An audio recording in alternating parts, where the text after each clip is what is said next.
Welcome to The Bark, Episode 2. As usual, I'm your host, Ken and Paulk, with Cameron Page and Colby Bunce. And today we have the new athletic director, Chad Alligood. I appreciate y'all having me on today. Yes, sir. And so we're here to talk about what's going on. Let's go ahead and get into our first topic. Basketball region play is beginning. And so how do you feel about that? Well, these are the games that count. The region tournament starts today. It's do or die. You know, our girls play today at 4 o'clock against Dutchtown. The boys play Tuesday against Warner Robins at 4 o'clock. You win, you move on. You lose, your season's done. So it's crunch time, and these are the ones that matter. Right. And so what is your idea about what would make it what's the best possible game plan for the basketball teams, like individually, to go far in this tournament? Score one more point than the other team they're playing. I think it gets that simple at sometimes. Yes, sir. I think Coach G and Coach Harris do a great job, and our kids have played hard all year long. And so I look for us to go down there and win and continue to play on in the state tournament. They just need to, play the best ball that you can play at this time because, like I said, it's do or die, and you don't want the season to end today. Right. Well, Colby, you know more about wrestling than I do. So what's going on with that? The sectionals? Yeah, sectionals. It's a pretty big deal. Either, like he just said with region, either you win and if you lose, you don't move on. You're done. Your season's done. You have to win sectionals to go to state, and state's a really big deal. Especially if you're younger, like the freshmen that are coming up. Like Hunter McCluskey, he's doing really good. He has a really big chance to go to state, and especially if he goes to state his freshman year, it carries on to his years after that. So it's a really big deal. So when is sectionals? Saturday. Saturday. Yeah, it's Locust Grove. At Locust Grove, that's right. Rackley won the region championship, which is huge. So he'll go in as the number one seed. And I think off the top of my head, we have 10 or 12 guys that are wrestling this weekend. And to move on to state, they got a place in the top 6. So they have to win their first match. And so Coach Gilhouse does a great job with them. And guys have worked real hard. But the next 2 weeks will determine how far you go.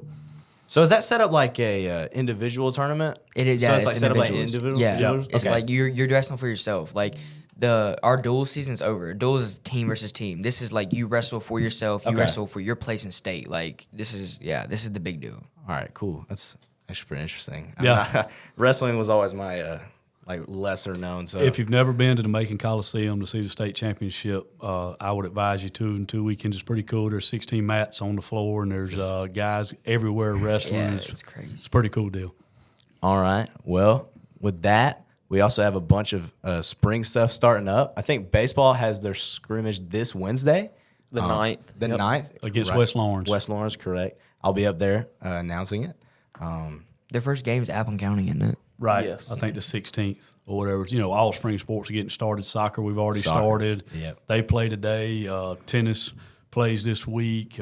Track goes in a couple weeks. Golf starting tryouts. So month of February is real busy getting spring sports started. And you have a lot of people participating this time of year in athletics. We still got the ROTC program and their rifle team still going. I think they have another month left. So busy time in athletics here. Well, baseball just came under new management with Coach Paulk. How do you feel about that, or do you think, where do you think that that's going to take the program with new management? Hey, the whole athletic department just came up under new management. So,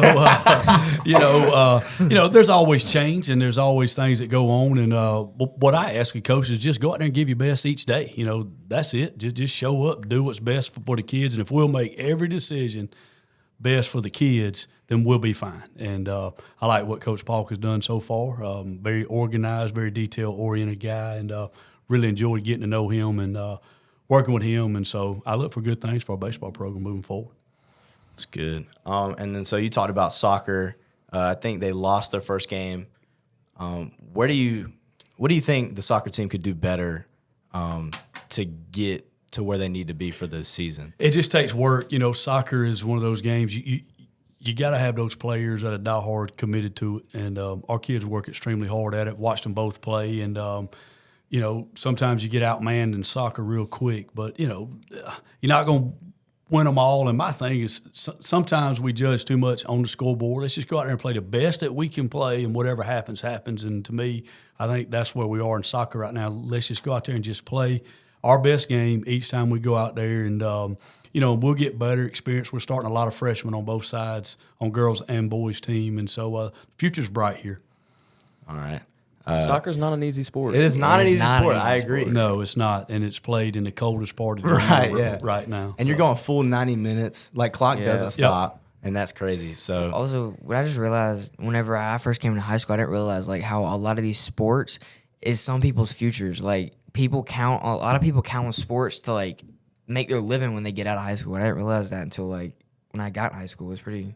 A lot cool. of So, people are like, depending on it, yeah. for scholarship, and not even a athletic scholarship, but just an academic scholarship. Having an athletic team on your resume looks good for a lot of different scholarship things. So, well, we got golf tryouts as well. I'm not a big golfer. So, Cameron, I love golf. I know you golf a lot. So, tell us, are you going out and trying out? Are you trying out? Tryouts were supposed to be today and tomorrow, but they got moved to Wednesday. Okay. Girls tryouts. Girls is still today. have tryouts today. Yeah. So I'm gonna go actually today. I work there, so I'm going to go film some footage on the tryouts. You work up at the golf Yeah, course? yeah. I work at Genesco. I didn't know you did that. That's kind of cool. I mean, golf tryouts, it's not the easiest thing, but I mean, it's easy enough if you can hit it straight, you make the team, right? for the most part. Yeah. What do you think goes into making a good golfer? Staying in the fairway. Staying in the field, right? Okay. Gotta stay in the fairway. And you gotta- practice. I mean, yeah. you just got to play and play and play and play. Form. And, Form is a lot. I didn't realize that either. I thought you should hit the ball. Form is a lot. If you like turn your club the wrong way, it makes such a difference. It is insane. there's a lot of things going on in a golf swing that people have It no is. idea. Wow. In golf, you can play all your life. Right, right. And it's a activity that's, the whole family can enjoy as you get older and going. So it's a fun sport to be a part of. Yeah, I was always better at putt-putt. That was more my speed. I'm killer on that the par 3 there.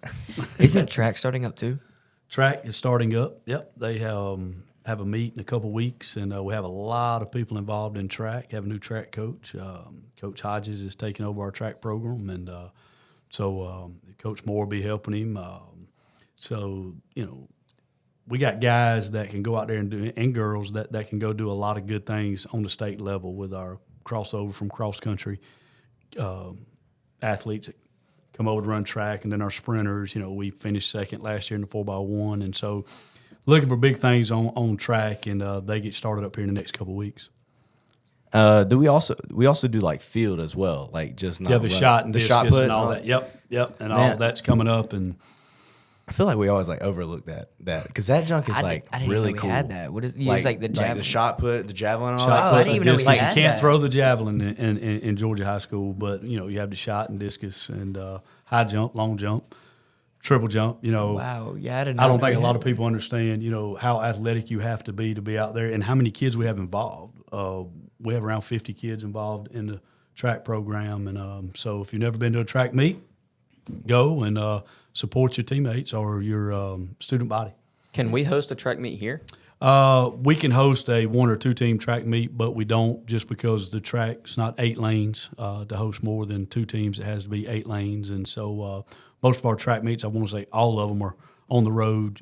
Most of them are in surrounding counties. We go to Atlanta a couple of times. But if you can get down and see them compete, go.